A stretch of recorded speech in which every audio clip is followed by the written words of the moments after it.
नमो नमो छात्रों, कैसे हैं आप लोग। आशा करती हूँ आप स्वस्थ होंगे, मस्त होंगे और खूब मन लगा के पढ़ाई कर रहे होंगे। ठीक है, हमने पहले क्या पढ़ा था, वर्णों का उच्चारण। हमने पढ़े थे वर्ण विकार प्रकरण।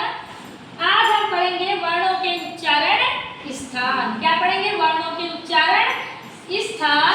देखिए, वर्णों का उच्चारण करने में, वर्णों का उच्चारण करने में मुख के अंदर के जिस अवयव की सहायता की जाती है उसे संबंधित वर्ण का उच्चारण स्थान कहते हैं। देखिए, मुख यानी मुंह, समझ गए ना। मुंह के अंदर के जिस अवयव की सहायता की जाती है उसे संबंधित वर्ण का उच्चारण स्थान कहते हैं। तो आज हम वर्णों के उच्चारण स्थान जानेंगे कि मुंह के अंदर से किस किस जगह से वर्णों का उच्चारण होता है। ठीक है, तो हम पहले 11 है उच्चारण स्थान, हम आपको बताएंगे। पहला है अकुहु विसर्जनीया नाम कंठः। अकुहु विसर्जनीया नाम कंठः। तो देखिए, कंठ से उच्चारण कहाँ कहाँ से होता है। कंठ, कंठ जानते हैं ये क्या है? कंठ है। तो देखिए, अ, ये क्या है? अ है। और ये क्या है? कु है। तो क वर्ग, कु यानी क वर्ग के 5 वर्ण। क वर्ग के 5 वर्ण हमने आपको स्पर्श व्यंजन 25 स्पर्श व्यंजन के बारे में बताया था। तो क वर्ग के 5 वर्ण अ, आ, क वर्ग के 5 अ, आ, क, ख, ग, घ, इंग। ये कहाँ से? कंठ से। कहाँ से बोले जाते हैं? कंठ से। ये क्या है?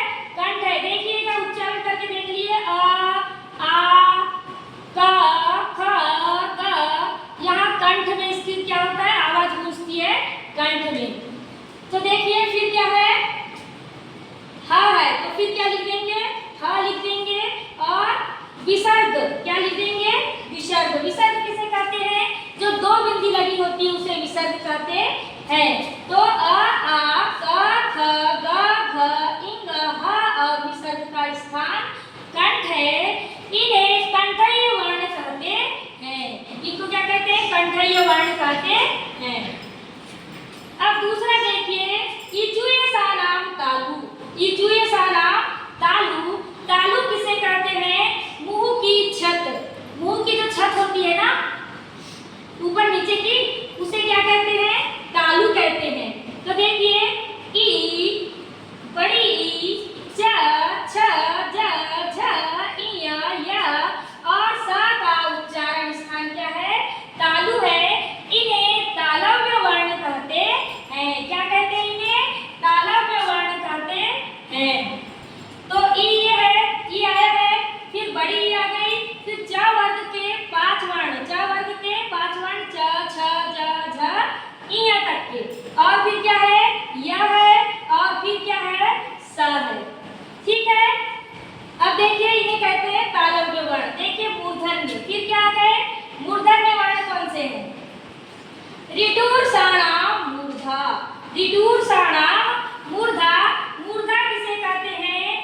दांतों के पीछे सिर की तरफ का जो भाग होता है, दांतों के पीछे सिर की तरफ का जो भाग होता है, जीभ का अगला भाग, जो वर्णों का उच्चारण करने के समय क्या होता है? उलट कर छूता है। वर्णों का जब उच्चारण करते हैं तो वो पलट कर क्या करता है? छूता है, पलट कर छूता है, उसे मूर्धा कहते हैं। तो ऋटूर्षाणाम, तो री, बड़ी री, फिर का ट वर्ग के, ट वर्ग के ट, ठ, ड, ढ, अण, र, है ना, र और स का उच्चारण स्थान क्या है?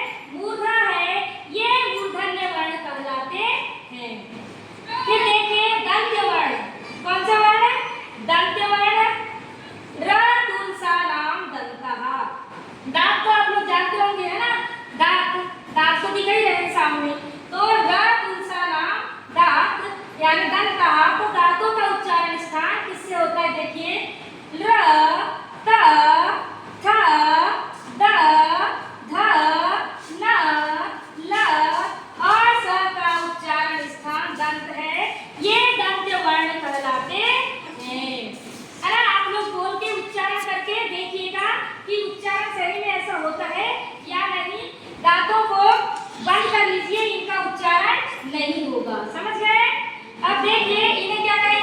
उसे वर्ण कहेंगे। अब नेक्स्ट है 5वें नंबर का औष्ठेय वर्ण। औष्ठेय वर्ण ओठों की सहायता से उपध्यमान्य नाम ओष्ठो, उपध्यमान्य नाम ओष्ठो। तो देखिए उ का उ, उ, फिर क्या गया प गया, उ वर्ग यानी प वर्ग के 5 वर्ण उ, प, फ, ब, भ, म तथा ऊर्ध्वमानीय, ऊर्ध्वमानीय प और फ। प और फ क्या है? ऊर्ध्वमानीय है, का उच्चारण स्थान ओष्ठ है। इन्हें औष्ठेय वर्ण कहते हैं। इन्हें क्या कहते हैं? औष्ठेय वर्ण कहते हैं। अब देखिए नाक से उच्चारित होने वाले वर्ण, नाक से उच्चारित होने वाले वर्ण जिन्हें नासिक्य वर्ण कहा जाता है, जिन्हें नासिक्य वर्ण कहा जाता है। देखिए इयमणानां नासिका, इयमणानां नासिका च। तो देखिए इय, फिर व, इंग, ण और न का उच्चारण स्थान क्या है? नासिका है, नासिका है। ये नासिक्य वर्ण कहलाते हैं। अब देखिए कंठ तालव्य, कंठ तालव्य 7वें नंबर का ए डैतो कंठ तालु, ए डैतो कंठ तालु। ए और ऐ का उच्चारण स्थान कंठ तालु है। ये कंठ तालव्य वर्ण कहलाते हैं। फिर है कंठ औष्ठेय। क्या है? कंठ औष्ठेय। ओ और अ का उच्चारण स्थान कंठ औष्ठ है। समझ गए? किसका? ओ और अ का उच्चारण स्थान क्या है? कंठ और औष्ठ है। ये कंठ औष्ठेय वर्ण कहलाते हैं।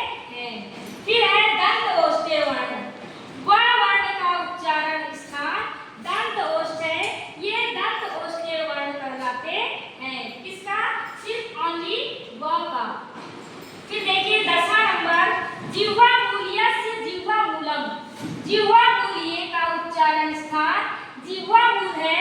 देखिए उद्गमानीय का, फिर ये उद्गमानी का चिन्ह है ख। ये वर्ण जिह्वा मूली वर्ण है। फिर देखिए नासिका अनुवारस्य, नासिका अनुवारस्य अनुस्वार। अनुस्वार जानते हैं ना?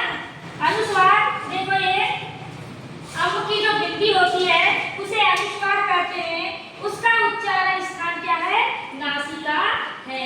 आप लोगों को समझ में आ गया होगा। देखिए पूरी फोटो आ जाएगी, पूरी फोटो और आप लोग उतार लीजिएगा। ये सभी परीक्षाओं के लिए क्या है? उपयोगी है और आप लोग जरूर पढ़िएगा। मेरे चैनल कविता सुरेश पवार पे मतलब सर्च करके देख लीजिएगा। लाइक, सब्सक्राइब और शेयर कीजिएगा। धन्यवाद। राधे राधे।